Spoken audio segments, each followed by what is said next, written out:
할렐루야. 9월 21일 월요일 새벽 기도를 시작하도록 하겠습니다.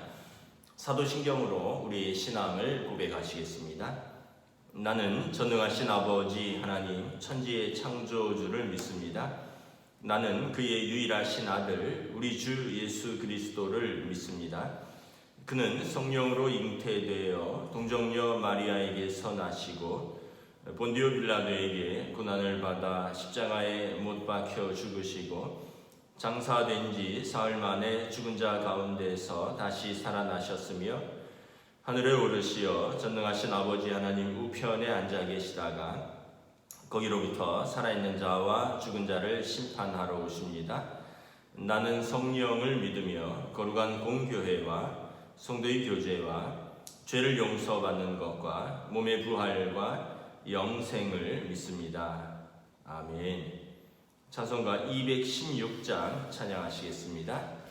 찬송가 216장 찬양하시겠습니다.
구약성경 예레미야서 34장 8절부터 22절까지 말씀입니다.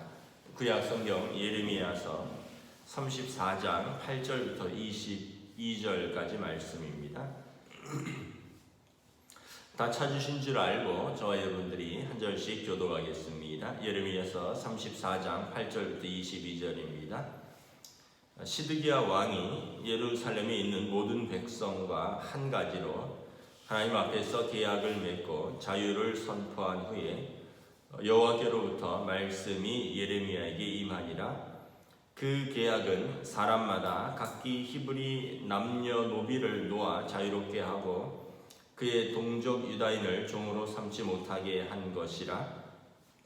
이 계약에 가담한 고관들과 모든 백성이 각기 노비를 자유롭게 하고 다시는 종을 삼지 말라 함을 듣고 순복하여 놓았더니 후에 그들의 뜻이 변하여 자유를 주었던 노비를 끌어다가 복종시켜 다시 노비로 삼았더라.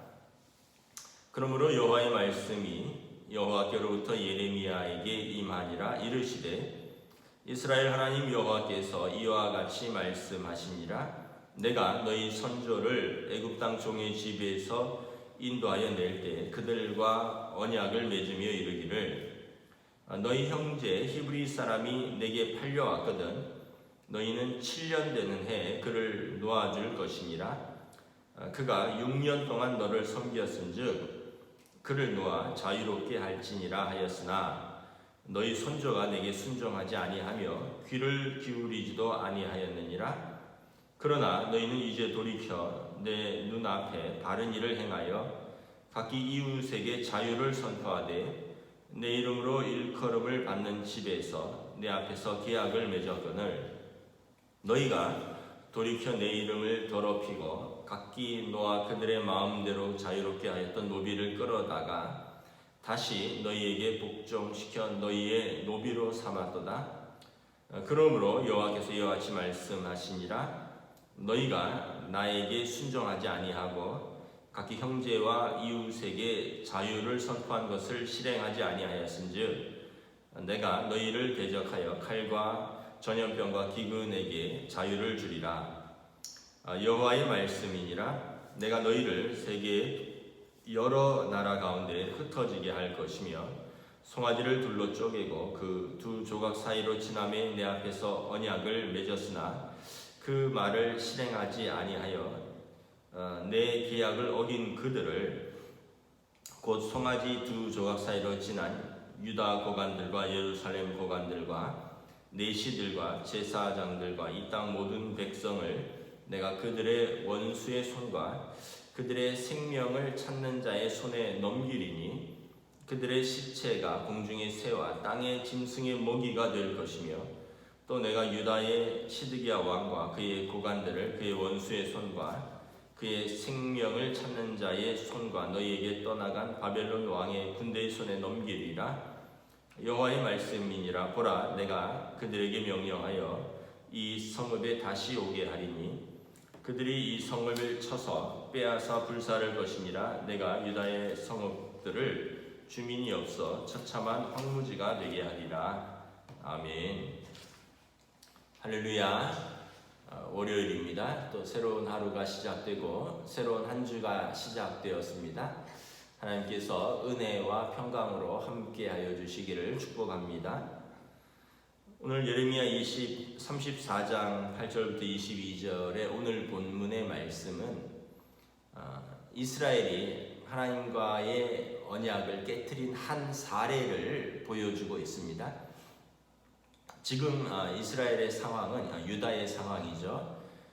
바벨론의 왕이 예루살렘 성을 포위하고 오랫동안 포위하고 있다가 잠깐 물러간 상황입니다.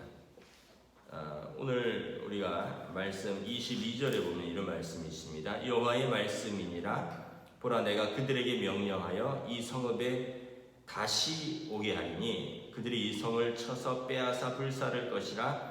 내가 유다의 성읍들을 주민이 없어 처참한 황무지가 되게 하리라. 바벨론의 왕 느부갓네살이 국내의 어떤 그 반란과 같은 그런 내부 사정으로 인해서 일부 군대만 남겨두고 대부분 철수하여 잠시 돌아갔습니다.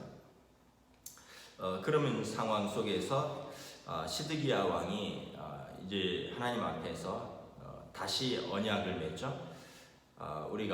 우리 백성 중에서 노비로 된 사람들은 율법대로 7년째는 풀어주겠다 이런 계약을 맺습니다. 8절부터 9절에 보면 시드기야 왕이 예루살렘에 있는 모든 백성과 한 가지로 하나님 앞에서 계약을 맺고 자유를 선포한 후에 여호와께로부터 말씀이 예레미야에게 임하니라. 9절에 그 계약은 사람마다 각기 히브리 남녀노비를 놓아 자유롭게 하고 그의 동족 유다인을 종으로 삼지 못하게 한 것이라. 이 계약에 가담한 고관들과 모든 백성이 각기 노비를 자유롭게 하고 다시는 종을 삼지 말라 함을 듣고 순복하여 놓았더니 가나안 땅에 들어가면 이제 빈부에 또 사람들이 살다 보면 격차가 생기겠죠. 어떤 사람들은 가난하여 이제 땅을 팔게 되고 어느 순간은 이제 땅을 더 팔 땅이 없다면 이제 자신의 몸을 팔게 되거나 자녀를 남의 집으로 보내게 되는 것입니다. 그러나 이 히브리 남녀 동족을 노비로 삼았다면 원래는 그렇게 해서는 안 되는데 동족을 노비로 삼았다면 14절에 보면 7년 되는 해에 그를 놓아줄 것이라. 6년 동안 너를 섬겼은즉 그를 놓아 자유롭게 할지니라. 이런 출애굽기의 계약이 있습니다. 출애굽기 21장과 신명기 15장에 보면 이렇게 동족이 종으로 팔려왔다면 6년까지 섬기고 7년째는 놓아주라. 그러나 이제 7년째에도 내가 이 주인이 좋아서 그냥 평생 종으로 섬기겠다 이렇게 되면 제사장 앞에 가서 주인과 노비가 이 사람을 나는 언약을 안 지킨 것이 아니라 놓아주려고 하는데 이 사람이 나랑 살기를 더 좋아하니 이것을 허락해 주시오 해서 종이 자발적으로 종이 되었다는 표시로 귀를 뚫고 귀에 표시를 하게 되어 있습니다. 귀걸이 같은 것으로 그런 식으로 이 출애굽기와 신명기에 하나님께서 자기 동족에게 너무 어떻게 보면 좀 자비를 베풀라라는 그런 율법을 이제 그들에게 주신 거죠. 그러나 이제 살면서 사람들이 그 율법을 안 지키죠. 내가 어떻게 해서 벌은 재산인데 내가 저 사람 어떻게 해서 내가 이렇게 돈을 빌려주고 못 받았기 때문에 노비로 받았는데 7년 만에 놓아주라고. 그래서 실제적으로 이 율법이 잘 안 지켜졌습니다. 그러나 지금 나라가 백척간두의 위기에서 시드기야와 그의 고관들 그리고 그 백성들이 하나님 앞에서 우리가 율법을 다시 지키자 일시적으로 그렇게 언약을 맺고는 7년째 되는 그 모든 히브리 동족들을 다 놓아주었습니다. 그런데 11절에 보면 군대가 물러가고 나라가 좀 평안해지니까 사람들이 생각이 바뀐 것입니다. 후에 그들의 뜻이 변하여 자유를 주었던 노비를 끌어다가 복종시켜 다시 노비로 삼았더라. 이거 하나님 앞에서 우리가 좀 언약을 지키고 율법을 잘 지켰더니 하나님께서 상황을 풀어주시는구나. 그리고는 다시 옛날 습성으로 돌아가는 것입니다. 그리고는 풀어줬던 노비들을 잡아서 다시 노비로 삼은 것입니다. 언약을 파기한 것이죠. 근데 어떻게 보면 이것은 사람과의 신실한 언약을 파기한 것처럼 보입니다. 내가 당신을 놓아준다라고 했다가 다시 잡아갔으니까 사람과의 언약을 파기한 것 같으나 이것은 하나님과의 언약을 파기한 것입니다. 13절에 보면 내가 너희 손조를 애굽 땅 종의 집에서 인도하여 낼 때 그들과 언약을 맺은 것이다. 14절에 보면 아까 말씀드린 히브리 노예들은 동족이니 7년째 놓아주라는 율법을 언약을 맺었는데 너희 조상들도 이것을 지키지 않았고 너희들도 지키지 않았다. 15절에 이제 너희는 돌이켜 내 눈앞에 바른 일을 행하여 각기 이웃에게 자유를 선포하되 내 이름으로 일컬음을 받는 집 앞에서 내 앞에서 계약을 맺었는데 16절에 너희가 돌이켜 다시 그들을 노비로 끌어다가 했으니까 이것은 하나님과의 언약을 깨뜨린 것이고 하나님의 이름을 더럽힌 것이다.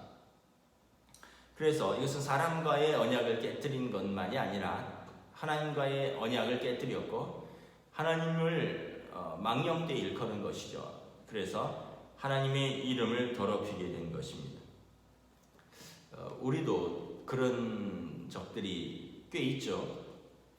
예를 들어서 학생들은 하나님 이번 시험만 잘 보면 이번 대학 시험만 잘 보면 또 내지는 이번 취직 시험만 잘 보면 내가 하나님 앞에서 더 신실한 믿음 생활을 하겠습니다. 이렇게 다짐하기도 하고 또 어떤 어른들도 하나님 이런 위기를 잘 돌파하면 어떤 가정적인 위기나 아니면 직장에서의 어떤 위기 속에서 하나님 한 번만 도와주세요. 이 위기를 잘 돌파하면 정말 신실한 믿음을 지키겠습니다. 그런데 어려울 때는 그렇게 간절한 마음으로 하나님 앞에 기도하고 또 하나님이 시키지도 않았는데 자기가 이렇게 언약을 맺었죠. 근데 이제 학생들 같은 경우는 시험 끝나고 나면 내가 언제 하나님 앞에서 내가 이렇게 언약을 맺었는가 잊어버립니다. 또 어른들도 그 위기가 지나가고 나면 잠깐은 그렇게 하는 것 같다가 어느 순간 잊어버리고 다시 옛날로 돌아가죠. 저도 그랬고 아마 여러분들도 그런 모습들이 많이 있을 것입니다. 그런데 사실 이것은 작은 것 같지만 하나님 앞에서의 신실함을 지키지 못한 것이고 나아가서는 하나님의 이름을 더럽힌 것이다 라는 것입니다. 18절 19절에 보면 이스라엘의 그 예전에 언약을 맺었던 방식에 대해서 말씀을 합니다. 송아지를 둘로 쪼개고 그 두 조각 사이로 지나매 내 앞에 언약을 맺었으나 그 말을 실행하지 아니하여 내 계약을 어긴 그들을 그 송아지 두 조각 사이로 지난 유다 고관들과 예루살렘 고관들과 내시들과 제사장들 이 땅 모든 백성들을 내가 원수의 손과 그들의 생명을 찾는 자의 손에 넘기겠다. 바벨론 왕의 군대의 손에 넘기겠다라고 말씀을 합니다. 고대 근동의 계약 방식에 주군과 봉신이라 그러죠. 어떤 나라가 이제 강대국이 약한 나라를 침공을 합니다. 그래서 그 나라가 전쟁에서 졌어요. 그러면 전쟁이 진 나라는 이긴 나라의 신하가 되는 것입니다. 그리고 전쟁이 이긴 나라의 왕은 진 나라의 어떻게 보면 주군이 되는 것입니다. 그래서 이제 그 나라를 전멸시키지 않는 대신에 계약을 맺는데 이긴 나라는 주군이 되고 진 나라는 신하가 되어서 주군과 봉신의 계약을 맺습니다. 계약은 이런 내용이겠죠. 신하의 나라로서 예를 다하고 1년에 몇 번 때가 되면 그 주군에게 어떤 공물을 바치고 그리고 주군 되는 나라는 신하 되는 나라에 전쟁이 일어나면 군대를 파견하여서 지켜준다. 옛날에 우리나라가 명나라나 청나라나 그런 언약을 맺었었죠. 그래서 명나라와 조선은 주군과 신하의 관계고 청나라도 그것을 요구했지만 또 명나라는 아버지의 나라인데 청나라는 그럼 형님의 나라로 섬기겠다. 청나라가 거절하고 쳐들어오고 병자호란이 나고 이런 것들이 있는 거죠. 그러니까 이런 식의 그 방식들이 예전에 주군과 신하의 계약입니다. 그런데 이 계약을 맺을 때 어떻게 맺느냐? 큰 송아지를 18절 말씀처럼 둘로 쪼갭니다. 송아지를 둘로 쪼개면 어떻게 되겠습니까, 여러분? 피가 흥건하게 나오겠죠. 송아지를 둘로 쪼갠 사이를 이 주군의 대표와 이 신하의 나라 대표 왕이겠죠. 두 사람이 손을 잡고 거기를 나란히 걸어가는 것입니다. 그리고 이 주군과 신하의 언약을 맺은 그 계약서를 3장을 써서 한 장은 신 앞에 드리고 한 장은 주군의 나라에서, 한 장은 신하의 나라에서 가지고 가는 것입니다. 다시 말하면 이 언약은 신 앞에서 맺은 혈맹의 관계라는 것입니다. 그리고 이 언약을 깨뜨렸을 때 어떻게 되느냐? 먼저 깨뜨린 쪽은 이렇게 쪼개진 송아지처럼 그들의 나라가 쪼개질 것이다. 피가 흥건해진 것처럼 그 땅에 피가 흥건해질 것이다. 이런 상징적인 의미로 송아지를 둘로 쪼개고 언약을 맺고 그 가운데를 걸어가는 것입니다. 창세기 15장에 보면 아브라함도 그런 방식의 언약을 맺었죠. 하나님께서 아브라함에게 내가 너 몸에서 날 내 상속자를 내게 줄 것이고 하늘을 우러러 뭇별을 셀 수 있나 보라. 이와 같이 내 자손도 이와 같으리라. 또 이 땅을 내게 주어 소유를 삼게 하려고 내가 너를 갈대아 우르에서 이끌어내었노라. 그랬더니 아브라함이 아직 믿음이, 하나님에 대한 완전한 믿음이 생기기 전이었습니다. 주 여호와여, 내가 이 땅을 소유로 받을 것을 무엇으로 알리까? 하나님이 나한테 그런 약속을 주셨는데 내가 무슨 어떤 증거가 있어야 될 것 아닙니까? 아직 아브라함도 그 갈대아 우르 이방 땅에서 살던 그런 죽음과 신하의 그 언약서를 기억을 하는 거죠. 그러니까 하나님께서 그럼 좋다. 내가 너 방식대로 계약을 체결해 주겠다. 그래갖고 짐승을 가져와라. 그래서 송아지를 쪼갭니다. 3년 된 암염소와 수디양과 산비둘기를 가져다가 절반을 쪼개버립니다. 그리고 해질 때 아브라함이 어둠 가운데 있을 때 아무도 불을 피우지 않았는데 창세기 15장에 보면 해가 져서 어두울 때 연기 나는 화로가 보이며 타는 횃불이 쪼갠 고기 사이로 지나더라. 하나님께서 아브라함과 언약을 세운 것을 이 사람들의 방식으로, 너희가 아브라함이 내게 무슨 증거를 다 보여달라니까 아브라함이 원하는 방식대로 이 소를 쪼개고 그 사이를 불타는 횃불, 하나님의 그 모습이죠, 지나가면서 아브라함에게 내가 이 땅을 내게 너와 내 자손에게 주리라 라고 언약을 취한 것입니다.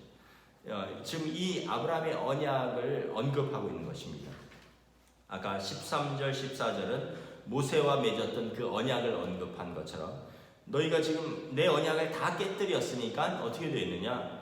18절 19절 말씀처럼 그 송아지가 둘로 쪼개고 그 사이로 행했던 그 언약을 지키지 않은 그들을 너희가 쪼개질 것이다. 내가 너희를 17절에 보면 대적하여 칼과 전염병과 기근에게 맡기리라. 내 20절에 보면 너희의 원수들의 손에 너희를 넘기리라. 이 땅에 그 언약을 깨트린 자의 시체가 가득하고 공중의 새와 땅의 짐승의 먹이가 될 것이다. 21절에 유다의 시드기야 왕과 그의 고관들은 그의 원수와 그 생명을 찾는 자의 손에 넘긴 바 되리라.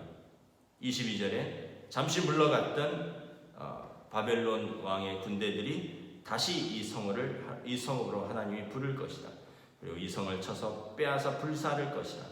그리고 이 땅에 성읍에 주민이 없어 처참한 황무지가 되리라. 이것이 하나님 앞에서 신실하지 않고 이웃에게도 신실하지 않고 언약을 깨뜨린 자들에 대한 하나님의 징계다라고 말씀을 하는 것입니다. 그래서 여러분 오늘 이 큐티 그 책에 보면 제목이 이렇게 되어 있습니다. 얄팍한 신실함은 오래가지 못합니다. 그러니까 신앙생활 얄팍하게 하지 말라라는 것입니다.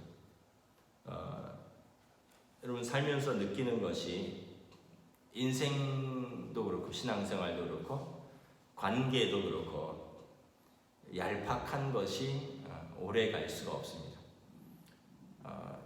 좀 무디더라도 어떻게 보면 좀 더디더라도 좀 세련되지 못하더라도 진실하게 해야지 그것이 좀 오래 가고 또 인생에 있어서 작은 열매라도 맺고 신앙생활에서도 믿음이 세워져 가고 관계 속에서도 어떤 좀 관계들이 진실하게 형성이 되지.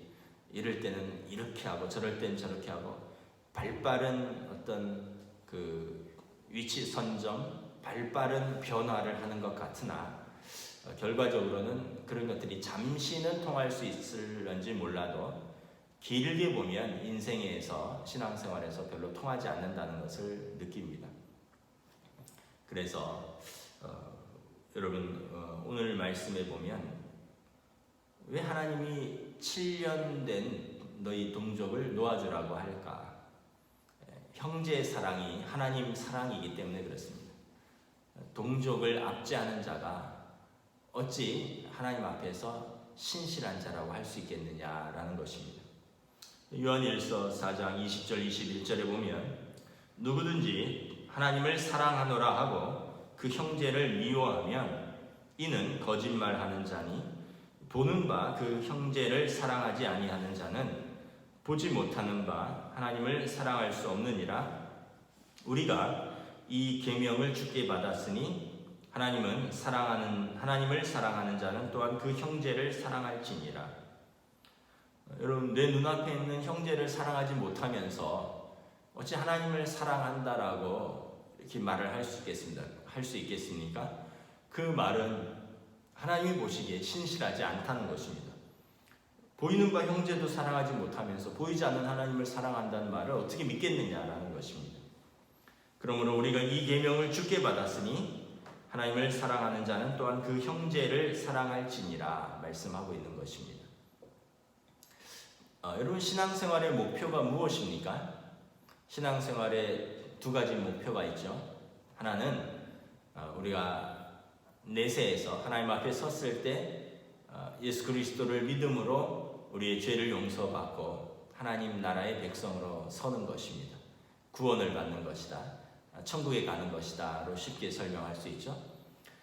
두 번째는 그것이 내세라면 이 땅에서는 어떻게 목표가 무엇입니까? 여러분, 이 땅에서는 여러분 우리의 목표는 삶의 변화와 성숙입니다. 우리의 믿음을 지켜서 하나님의 사람으로 우리가 빚어져 가면서 변화해가는 우리의 인격과 성품의 성숙이라는 것입니다.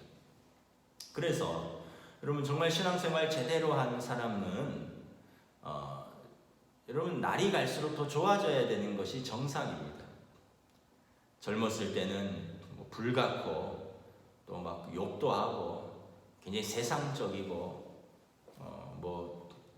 음란하기도 하고 때로는 정욕에 사로잡히기도 하고 그런 옛사람의 모습으로 있지만 신앙생활을 하면서 예수님을 알아가면서 로마서의 말씀처럼 육신의 생각이 하나님을 기쁘시게 할 수 없다라는 것, 우리 안에 계신 성령님께서 우리를 진리 가운데 인도하시고 우리 안에 계신 성령님께서 우리를 말할 수 없는 탄식 가운데 하나님의 뜻으로 인도해가는 그 과정 속에서 우리가 점점 변화해가고 성숙해 간다면 시간이 지나면 우리는 점점 온유해지고 우리는 점점 또 정욕으로부터 멀어지고 하나님이 기뻐하는 것을 나도 기뻐하고 하나님이 슬퍼하는 것을 나도 슬퍼하고 하나님을 기쁘시게 하기 위해서 내가 무엇을 해야 하는가, 하나님의 백성으로서 이러한 삶의 방식들이 나타나는 거죠. 그런데 여러분 신앙생활을 30년 하고 40년 하고 50년 하고 심지어 직분이 목사이고 장로고 권사인데도 여전히 죽기 직전까지 혈기가 등등하고 입이 거칠고 돈을 사랑하고 정욕적이고, 그렇다면 내세 하나님 나라 가는 것은 하나님의 판단이지만 이 땅에서 그의 신앙의 성숙과 변화는 사람들이 어떻게 판단할 수 있는 겁니까? 예수 믿었는데 형제를 사랑하고 이웃을 사랑하고 그 사람의 삶의 변화와 성숙을 전혀 볼 수 없다면 과연 이 땅에서 그는 예수 믿은 그 흔적이 무엇으로 드러나느냐라는 것입니다. 그러므로 저와 여러분들이 오늘도 말씀 앞에 우리 자신을 비추어 볼 수 있기를 원합니다. 당장 내 앞에 있는 사람들을 신실하게 대하고 사랑으로 대할 수 있기를 원합니다.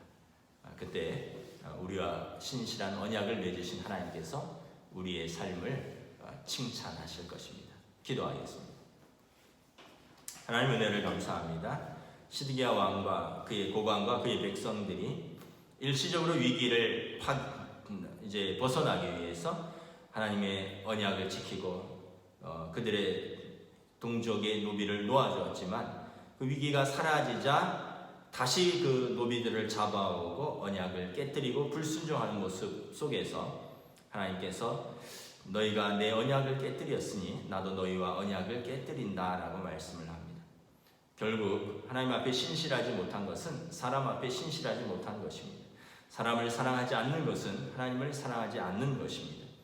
우리 신앙생활의 이중적인 모습을 버리고 하나님 앞에서 신실하고 하나님을 사랑한다라고 고백하는 우리가 우리 앞에 있는 이웃을 사랑하고 신실할 수 있기를 원합니다. 이것이 우리가 이 땅에서 신앙생활을 하며 그리스도의 향기를 펼쳐나가는 하나님의 백성인 줄 믿습니다. 오늘도 우리의 삶에서, 우리 가정에서, 일터에서, 우리의 말에서, 우리의 선택에서, 우리의 행동에서 하나님과의 언약을 기억하며 내게 주신 사람들에게 신실함으로, 사랑으로 나아가는 귀하고 복된 하루로 인도하여 주시옵소서. 감사를 드리오며 우리 주 예수 그리스도의 이름으로 기도드리옵나이다. 아멘. 하늘에 계신 우리 아버지, 아버지의 이름을 거룩하게 하시며 아버지의 나라가 오게 하시며 아버지의 뜻이 하늘에서와 같이 땅에서도 이루어지게 하소서. 오늘 우리에게 일용할 양식을 주시고 우리가 우리에게 잘못한 사람을 용서하여 준 것 같이 우리 죄를 용서하여 주시고 우리를 시험에 빠지지 않게 하시고 악에서 구하소서. 나라와 권능과 영광이 영원히 아버지의 것입니다. 아멘.